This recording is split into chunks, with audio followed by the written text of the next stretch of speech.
What's up? My name is Vice, and you, yes you, you're watching BPM Supreme TV.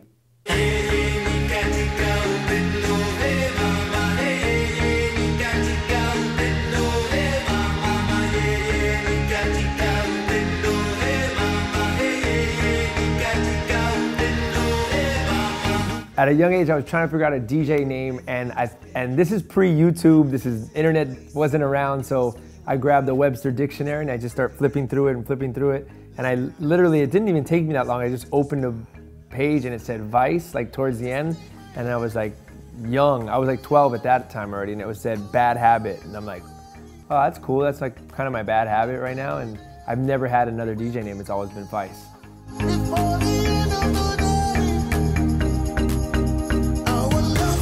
So I decided to drop DJ out of Vice, really because at the time I was going through a transition as a DJ and really focusing more as a producer. And on top of that, I'm running another company, which is my sneaker boutique, Crossover.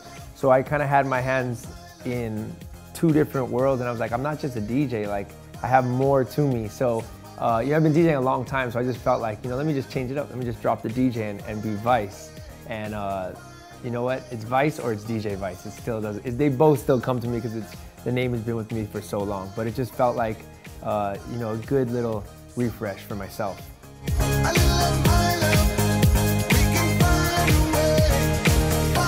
So DJ AM was definitely a big impact on my career and and what I was doing as a DJ, because it was a turning point in my career. Once again, I'm a big fan of not being comfortable. I like to be challenged. And I was already DJing on the radio and doing like radio nightclubs. And I run into this guy, DJ AM, who was doing nightclubs in the same city, but in Hollywood. And I'm like, we're like DJing right around the corner from each other, but I don't even know who you are, I don't know what you do. And I got to go to one of his gigs. Randomly, we kind of run into each other at one of his gigs, and he's playing like 80s and rock and hip hop and funk and soul and reggae. Like, it didn't make sense, but it did. And I was like, that's crazy. That's just kind of shit I do at like a wedding or like when I'm just like messing around, like listening to stuff. So I was like, but you're actually making people dance. So it was a moment where I was like, I want to I want to get into this. I want to be able to DJ these clubs and, mix anything and everything together. So AM was the guy who opened my eyes to like, yeah, people actually will move to this and dance to this. So it was definitely a dope point of my DJ career to be challenged again.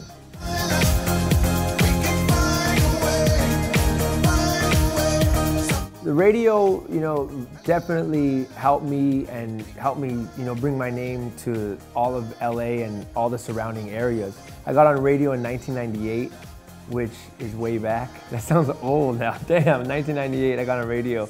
But at that time I was just a DJ that was playing in local clubs and weddings and quinceañeras and anywhere and everywhere I could DJ. I was like, I'm doing it. I'm just down to DJ. And when I got put on Power 106, we had 1.6 million listeners on that radio station. So it was just a platform for my name to go viral in a sense, all across LA and all the surrounding areas. So that definitely put my name out there and had people asking, who I was.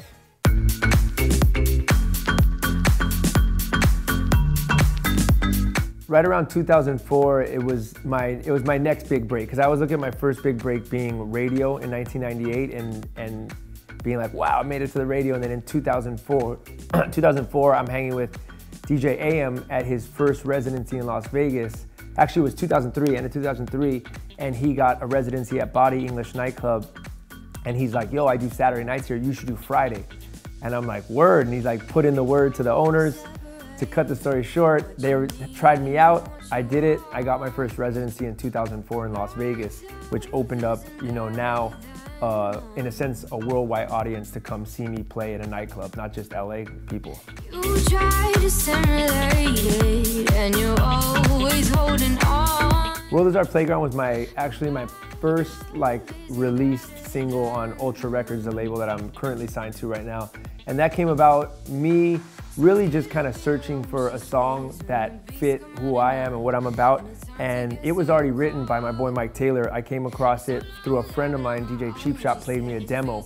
And it was just a demo version of him singing this song, World is Our Playground. And I was like, holy shit, this is like it strikes that nerve. Every DJ knows when they hear a song and it's just like, it hits them like, oh wow, like, so it was just his vocals, the tone of his vocals, what he was singing about, and you can feel his passion about, you know, about his song, and it hit me right there, and that's how I connected with Mike Taylor, and I was like, yo, we got to do this record. I want to turn this into like a worldwide song. So we got together in the studio and really just, you know, finalized it and brought it to life. So now, shouts to Mike Taylor for giving me that opportunity for something he had already written and letting me do my thing on it and kind of taking it to the next level.